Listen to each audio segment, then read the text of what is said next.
Okay. So again, what's inside the folder here is a happy family, which is a JPEG, a rubber ducky, and of course the West Valley logo. Okay, so we have an Illustrator file and a couple JPEGs. Okay, so we're going to talk a lot about Illustrator to Photoshop, but a little bit about Photoshop to Illustrator. And so I'm going to kind of open both applications up. I'm going to open up Illustrator.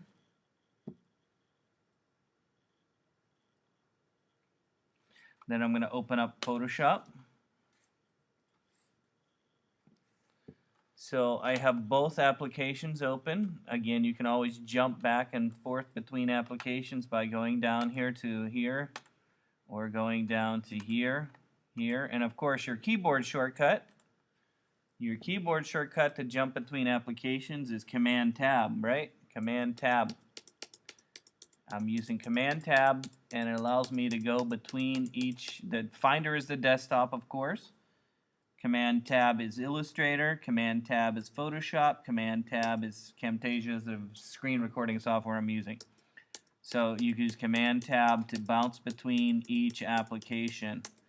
Let's start in Photoshop first. I'm going to open up the Happy Family. If you want to open up the Happy Family, we go under File, Open, and we're going to choose the Happy Family. If we can find them somewhere. Illustrator to Photoshop folder, and we have a Happy Family. There they are.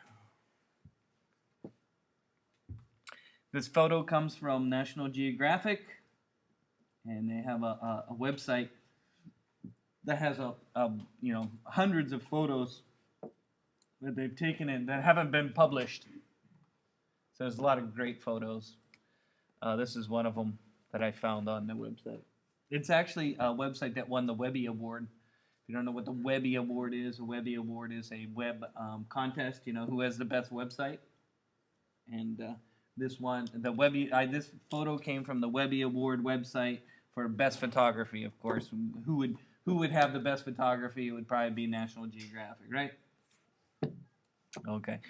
So if you don't want your picture stuck in the middle of the screen, you can always put your cursor up here where the name is up here, and you can just click on it and drag down. It allows you to move the window around a little bit. I like to move my window around so it's not stuck in the upper corner. And if it's stuck up there like that, it's stuck, and you want to move it around, you can click on it and just move it around. It's up to you how you want to use your Photoshop. Then I'm going to go back to Illustrator. I'm going to go back to Illustrator. Again, you can use Command Tab, or you can click on Illustrator right here. And I'm going to open up my West Valley logo by going under File, Open in Illustrator. I'm going to go to my folder, Illustrator to Photoshop, and I'm going to choose the vector version of West Valley logo AI. Hopefully my computer doesn't crash. And there you go.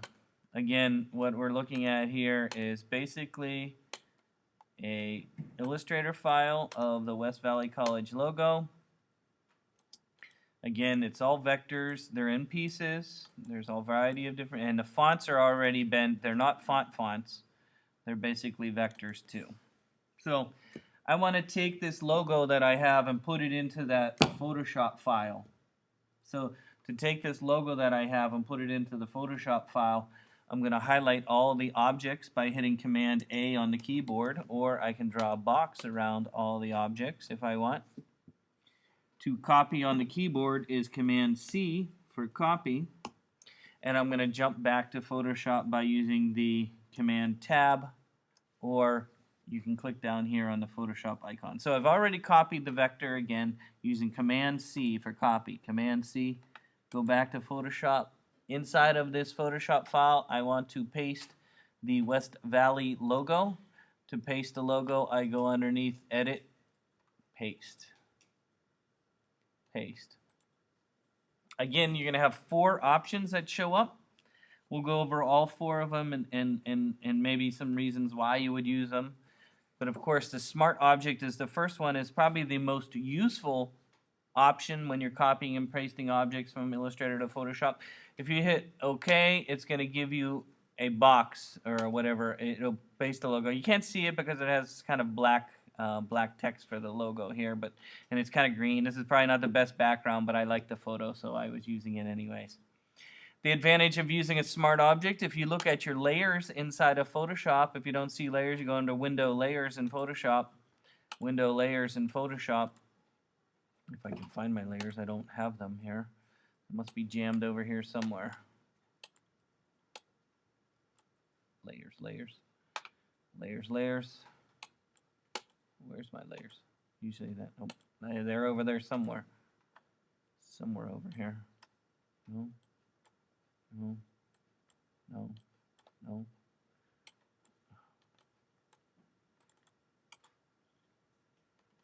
It's going to be in one of these pop-up menus. I just love Photoshop and how it jams everything in the corner here. Window. Layers is showing somewhere. No. No. Maybe it's behind something. Let me pause my recording until I find this. Again, I copied from Illustrator and I'm going to paste inside of Photoshop. To do that, I'm going to go underneath Command V, or of course Edit Paste. Again, first one I'm going to do is a smart object. If I hit OK, it'll paste it here. You'll notice it says Vector Smart Object inside of Photoshop Layers here. I'm going to bring the layer window out so we can see it. This is Vector Smart Object. Again, the advantage of doing that is I can scale it really small, okay, and I can hit the Move tool and say Place, and it's vector. It's all nice and clean. If you zoom in, you'll see. Oh, there's pixels in the background, but no, it looks like pixels, but it's still a vector because it's a smart object. If I take and grow it big, using the transform options and grow it really, really, really, really, really big, and hit the Move tool and hit Place again, you'll see it's nice and sharp still. Nice and sharp. Okay, so the advantage of using the Vector Smart Object inside of Photoshop, again, after I scale it, I use the Place option right here by using the Move tool. Just click on the Move tool and it'll ask you, do you want to place it? I'm going to say Place, and you'll see it's nice and vector the whole time. No matter if you keep scaling it, growing it up and down, it's going to be nice and vector the entire time. So a smart object is a very useful object. A vector smart object is a very useful object inside of Photoshop. So copy and paste.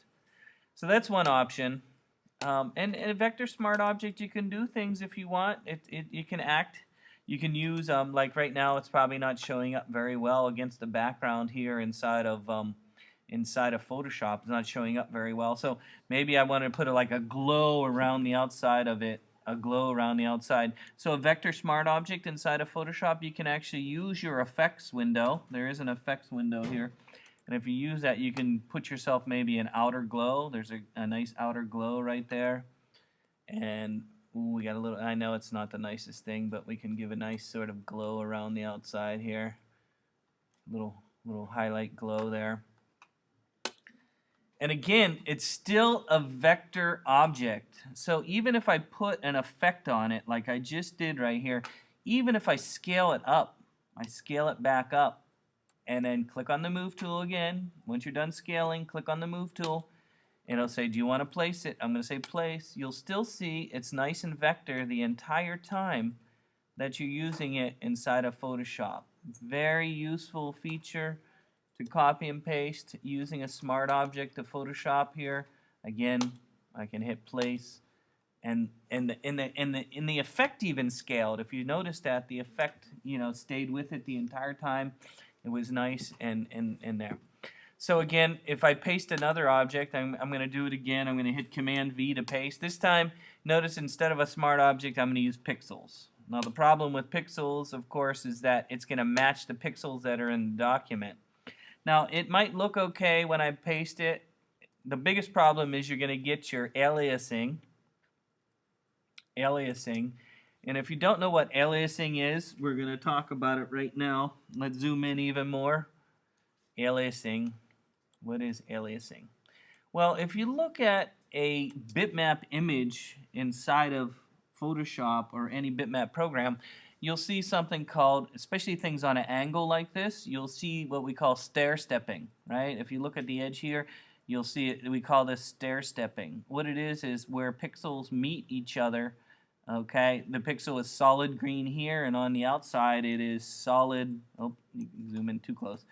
This is green and this is solid, okay? So you have this aliasing that is taking place along the edge there. If I hit place, watch what happens. It turns blurry. Did you see that? Let me undo that so you can see. Oops, let me start again. I'm going to hit Command V to paste my image, and I'm going to say pixels. Again, when I originally do that, you'll notice there is this aliasing stair stepping along the edge. Okay, and aliasing is a term that has been around with computer graphics for a long time. It's where, you know, two pixels kind of meet. What happens? Okay, right now it's transparent because it was in Illustrator and there was nothing here, and over here it was solid vector. So when we want to paste this into Photoshop, by clicking the Move tool, what it's going to do automatically is do what's called anti-aliasing. You can see the term up here at the very top of the option up here. You see it. It says anti-aliasing. So the stair stepping is called aliasing. We call it stair stepping because it looks like somebody would be walking upstairs. And when you paste it, or when you hit the Move tool, it's going to say, hey, do you want to place this into my object? And you're going to say, yeah, I want to place it. It's going to anti-alias it. If you don't want anti-aliasing, you can turn that off and then hit the Move tool and say place, and you'll get your hard edge. Those of you who have been maybe taking the Photoshop class or learning Photoshop, is you might know these features inside the interpolation. Interpolation is where you're scaling an image up and down inside of Photoshop, and it needs to reinterpret the pixels. When it reinterprets pixels, how do you want it to reinterpret the pixels? You can have it reinterpret by using aliasing, or you can have it reinterpret the pixels by using not aliasing, and that is called bicubic and bilinear. There's different options, or nearest neighbor. There's different options for that feature in that. So again, let me undo that paste, and I'm going to paste one more time. File, paste inside of Photoshop. I'm going to paste as a pixel again. Again, right now it comes in as pixels. These pixels will match the pixels that are inside of the document. Because think about it, when I went and copied and pasted a vector image inside of Illustrator to Photoshop, it's going to match the pixels that are inside of the Photoshop document. Again, you have the stair stepping. If you turn the anti-aliasing on, and then you either hit the check plus here or you hit the Move tool. I tend to use the Move tool because I'm just used to it. But I guess you can hit this check plus here. You'll see it now. The edges are blurry. The reason why the edges are blurry is because it gives you what we call anti-aliasing, so that the image kind of blends with the background. The downfall of using pixels, of course, is if I try and scale it big. What I'm doing is just blowing up the pixels. If I'm blowing my logo up, look at if I blow it up big, and then of course I hit my check mark there, it's gonna just blur it. See how the edge now is even getting worse and worse, anti-aliasing. It's getting blurry and blurry because it's taking the pixels and expanding them, and then when you do the anti-aliasing, it's blurring it. So again, pixels might not be the best option when you're pasting from Illustrator to Photoshop. Okay, let's talk about the next one. So you get the idea, hopefully, of that one. Let's move that out of the way a little bit. I'm going to move it down here so it's kind of out of the way. The next one, if I go Edit, Paste, you'll notice you have something called Paths. Again, Paths is where it's going to paste basically a vector image inside of Photoshop. So if I hit Paths and I hit OK, you'll say, I don't see anything. Yeah, the reason why you don't see anything because it's a path. And the only way to see a path inside of Photoshop is to bring up the Paths window. If you don't see the Paths window, you go underneath Window, Paths. and this is a paths window right here. It's called Layer 1 Vector Mask. Layer 1 Vector Mask. So the advantage is that it's basically giving you a shape, and if I click on the shape inside the paths window, it should show it to me. It's not really showing it. Why is it not showing it to me? Maybe I have to, oh no. Usually I could see it there. Well, beside the point, it's you'll see something in the paths window right here under paths. If you look at that, you'll notice there is a blue kind of path thing. And so you have some option in the paths window inside of Photoshop. The first one is oh, and it's not giving me options here. Let's see. What's this? Maybe new path.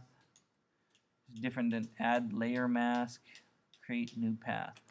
No, I didn't want that. The older version, you would just see it. Select on it. It's giving me no options. What's this? Add layer mask. No, I don't want that. Why can I not select the path?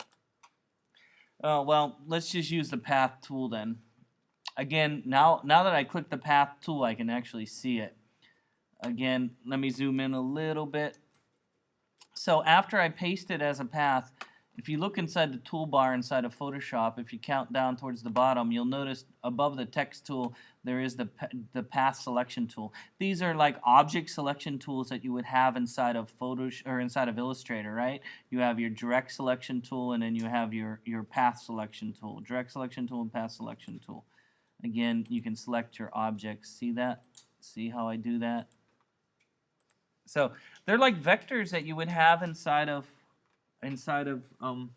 Illustrator. If you zoom in, you'll notice they have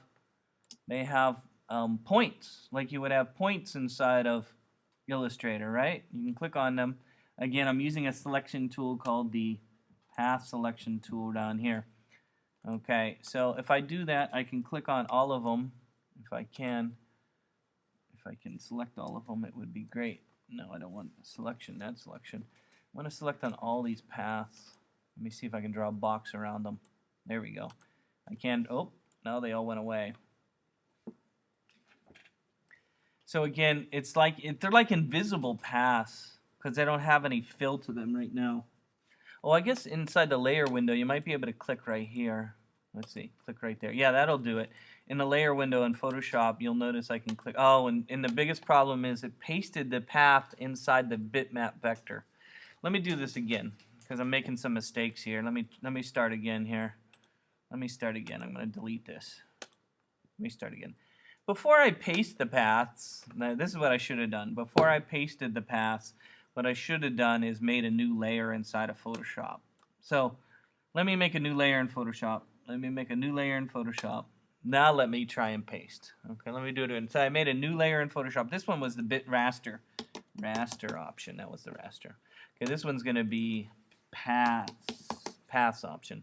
So I made a new layer in Photoshop. Now I'm going to say edit, paste, and I'm going to say path. There we go. Now it has its own layer. It seems to have some substance to it. Again, I have the layer selection tool right here. It's this one right here inside the toolbar inside of Photoshop, the path selection tool. What is the advantage of using this? Well, one advantage of using the paths from Illustrator to Photoshop is you can make a selection out of this. What do I mean by a selection? Well, let's just say I wanted these paths, and let me hide some of these other ones, and I'm going to keep the background here. See the background? So let's just say I have paths. Here they are, paths of the logo. I can actually make a selection out of this. Let me scale this a little bit bigger. I'm sure I can scale this. If I can constrain, I know I can scale this somehow. Maybe the free transform paths. There we go. Let me scale this a little bit bigger. Let me scale this a little bit bigger.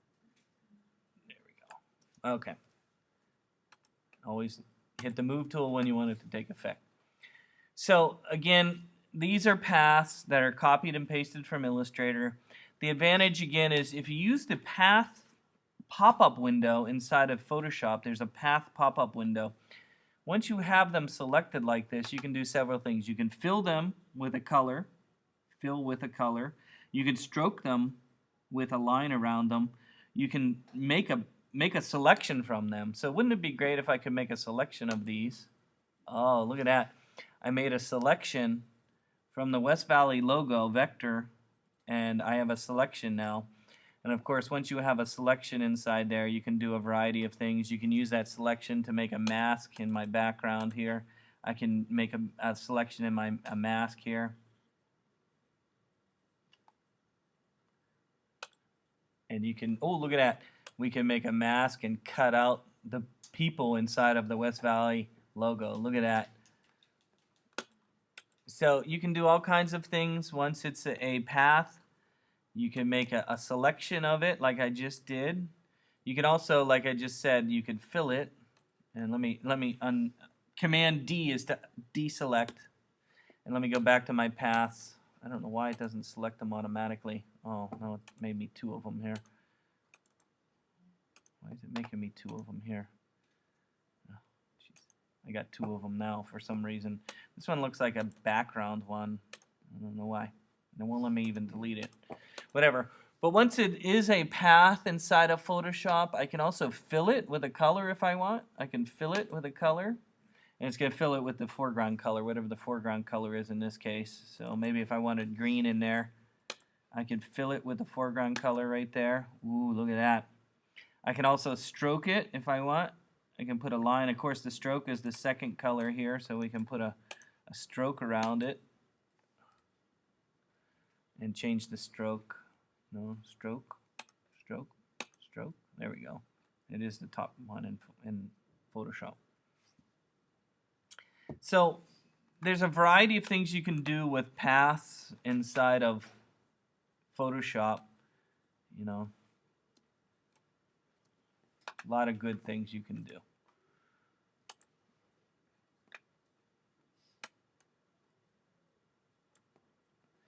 Okay, last one I'm going to show, and let me make a new layer for that.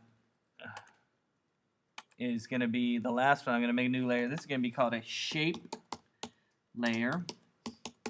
Shape layer. So if I go paste again, I'm going to go under edit, paste, paste again.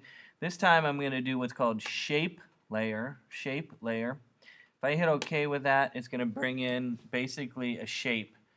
Why is that colored red? Well, it's going to take whatever the foreground color is right here and change the color to that.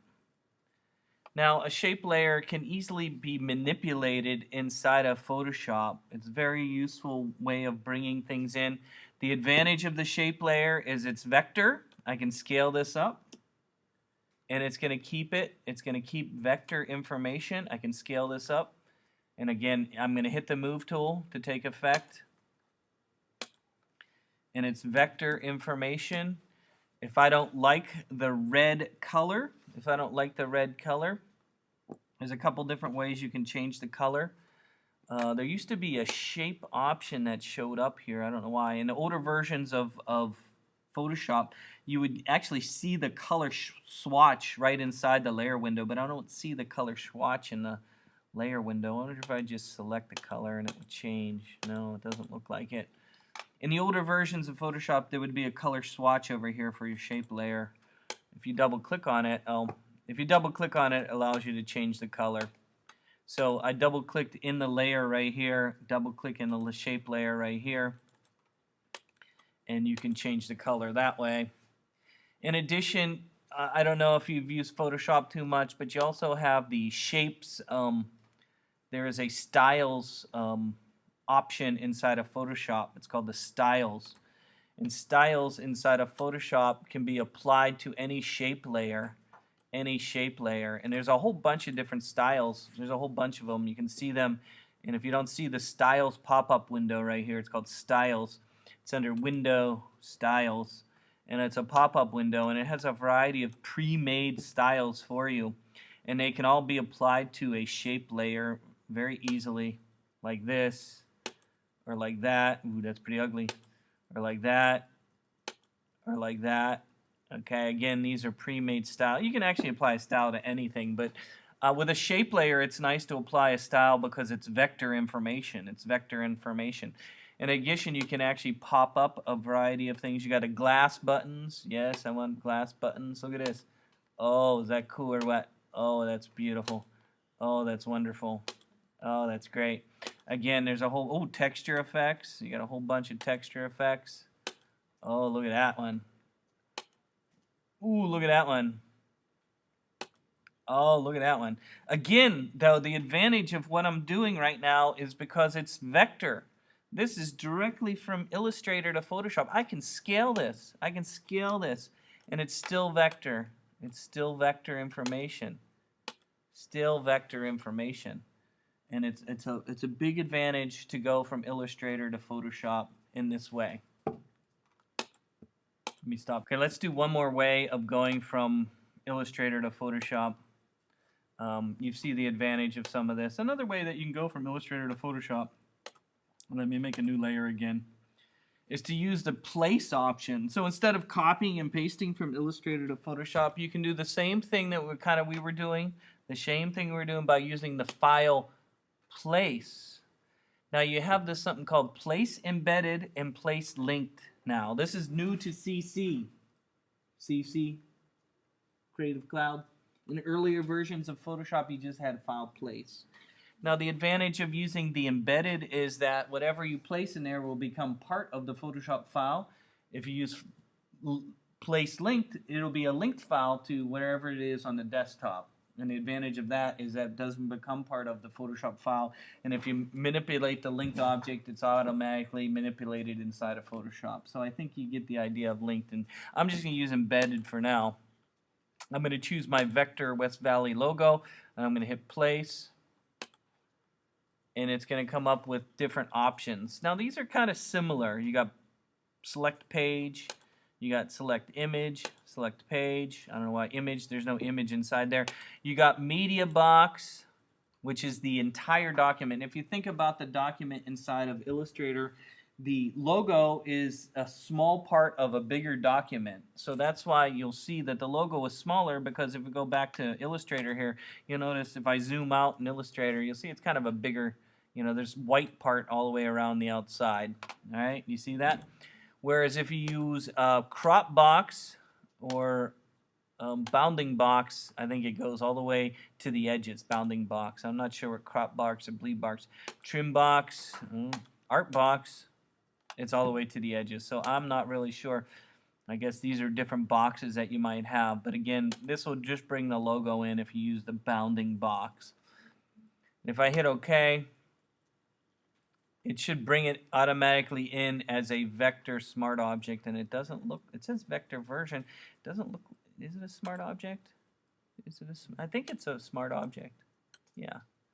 Automatically brings it in as a smart object. Yeah. Looks like it.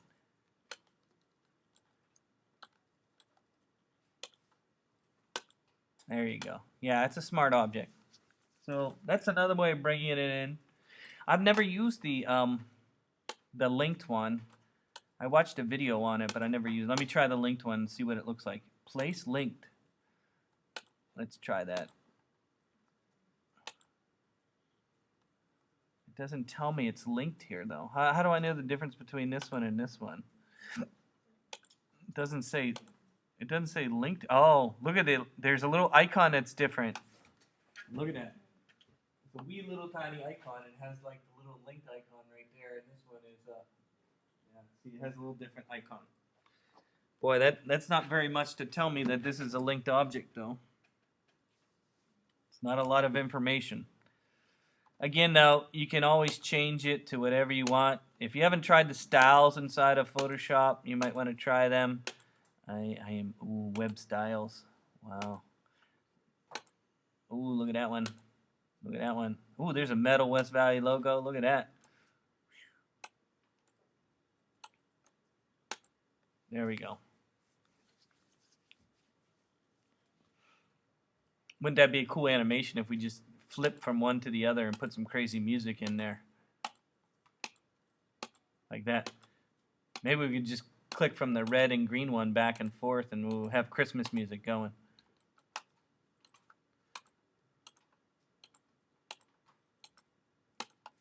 Okay, let's move on.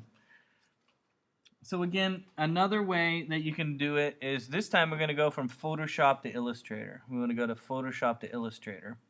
So, you know, you got to kind of know your Photoshop tools a little bit. I'm going to, for easy purposes, I'm going to bring in the rubber ducky. If you don't see the rubber ducky, should be a rubber ducky in that folder. It's called Rubber Ducky Play School, something like that. There we go.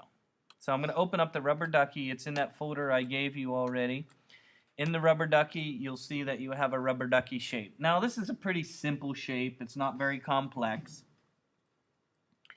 But I'm just going to use it as a... Now, we could probably use the pen tool inside of Illustrator to draw this pretty easily because we've been practicing the pen tool all semester, right? We'd be good at that. But boy, that's a lot of work. Wouldn't it be easier if I can select it and then bring it into Illustrator? So here's how I'm going to do this. If you notice, I have a rubber ducky on a white background. So in Photoshop, there's a variety of tools to select things, okay? A variety of tools to select things. One of them is called the magic wand. If you don't see the magic wand, it's located under the quick selection tool, which is right here. It's the fourth tool down inside of Photoshop. So if you count down 1, 2, 3, 4. 4 down in Photoshop, hold your mouse down, and you'll notice there's one called the magic wand tool. Now, the magic wand tool is a very useful tool, and what I'm going to do is I'm going to click on not the rubber ducky, but on the white part on the outside. So I'm going to click on the rubber ducky on the white part on the outside, and you notice it selects with the fabulous marching ants. Now, I have the white part selected, and I don't want the white part selected. I really want the ducky selected. So what I'm going to do is I'm going to inverse my selection. To inverse my selection, I go under Select, Inverse. Select, Inverse. And what that does is instead of having the white selected, now it'll have the rubber ducky selected. So again, I was using the magic wand tool. I click on the white area. That selects the white area. I don't want the white area. I really want the rubber ducky, so I'm going to go under Select, Inverse, and it will then select the rubber ducky. So now I have magic wand or whatever marching ants going around my rubber ducky. So what I'm going to do now is I'm going to use I'm going to use Photoshop to convert this into a vector. To convert this into a vector, I'm going to use the paths pop-up window. If you don't see paths, it's under Window, Paths. Okay, in the Paths pop-up window, you'll have options, of course, along the bottom, and one of them is highlighted right now. It says, Make Work Path from Selection. Make Work Path from Selection. It's right here. So if I click on that, what it does is it makes a selection. Okay, you'll notice it looks like you would have something inside of Illustrator. And it has dots, right? It has these are actual points like you would have inside of Illustrator. See that? Points.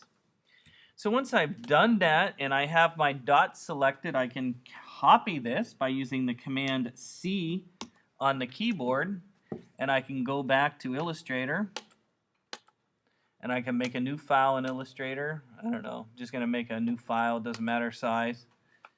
I'm going to make a new file in Illustrator, and then I'm going to paste, Command V.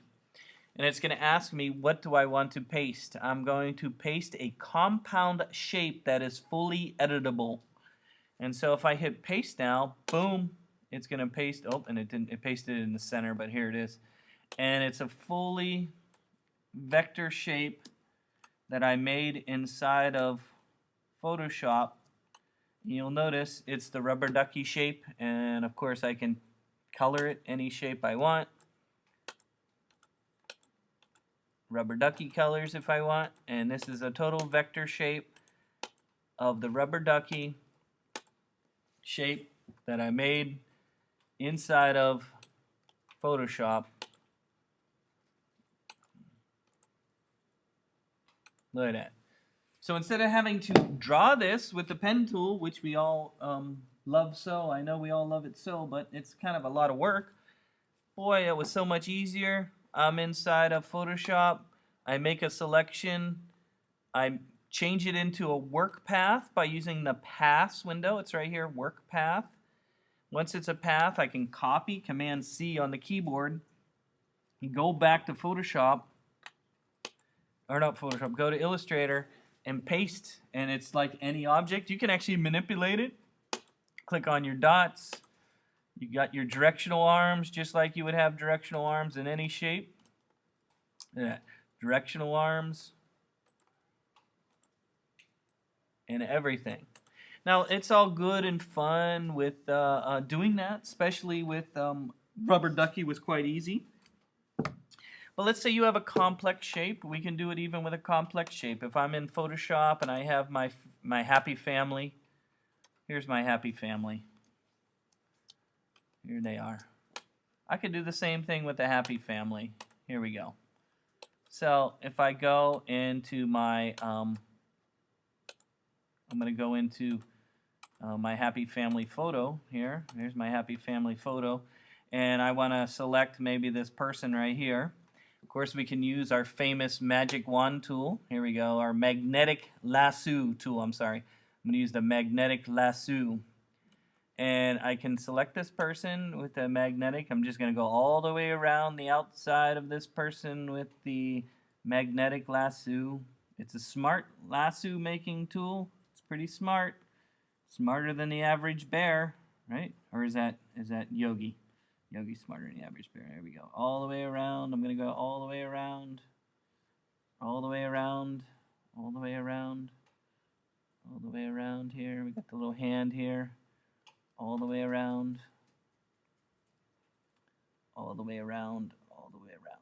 All the way around. All the way around. And of course, you can use the regular lasso to add and subtract. To subtract from your selection, you can hold down the Option key and subtract an area. You can use the Shift key to add to a selection. Shift key to add to a selection. You can use Shift key to add selection. Okay, there we go. So I got marching ants that pretty much are around the shape of this person. All the way around, I got a person shape. Again, I'm going to use the same technique that I did before. Once I have my marching ants, let me fix the shoulder a little bit. Again, I'm using the regular lasso to add and subtract from my selection. Let me make it a little bit closer to her face here. Again, the Option key will remove stuff. The Shift key will add things. Oops, I didn't want to add, I wanted to remove there. There we go. Yeah, the magic lasso is a great thing, but it's not that accurate all the time. So you always have to go in there and manipulate your selection a little bit. And you should use that magic selection tool. It's very useful. I use it all the time. I use it almost daily. Okay, so here we go. So we have this person, basically a shape of a person now. And what we can do now is I can use the path window again, using my paths window, and I'm going to say new path. It's like a little new option right here, or you can use the select. I believe there's a new one somewhere under the pop-up window somewhere. I don't know. It's under select, save selection right there. We'll make a new one right there, save selection. Or you can click on this one right here. Makes a new path. Oh, no, that didn't make a new path. Oh, that one does. I'm sorry. It's that one right there like we used before with the rubber ducky. Again, you'll notice that I have dots and things like that. Now, if it's not that smooth, there is a way to manipulate this before you do that. So let me undo that for a moment. I'm going to back up just a little bit. I still have my selection going, see my selection going, and you say to yourself, well, I want it to be really perfect. Okay, so there is options to adjust this before it makes a path. You know, like the smoothness when we're using a pen tool. Remember we were using a pencil tool and there was like smoothness and fidelity? Do you remember that? Well, there's also smoothness. So if you have a selection like this, you can go underneath the Make Work Path option right here. I believe it's right here, Make Work Path option. It's a pop-up window in the Paths window. So in the Paths pop-up window here, there is more options here, and you say Make Work Path, and you got a tolerance option, and I believe the tolerance, a higher tolerance, will give you a smoother line. Let me try a 4. That actually was less, I think. Let me undo that. Let me do it again. Make work path. Let's try a lower number. 1. Ooh, that's even better. So more detail was lower, and higher number was less detail. What I mean by that is you'll notice the path is a lot more detail. There's more points in there. Again, that was in the paths window inside of Photoshop in the pop-up window where it said make work path. Again, I can do the same thing. I can copy the path from Photoshop.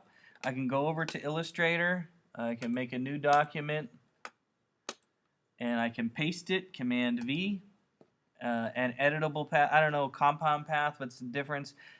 This says fully editable. That sounds like a more useful feature to me.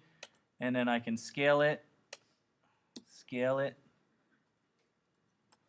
scale it.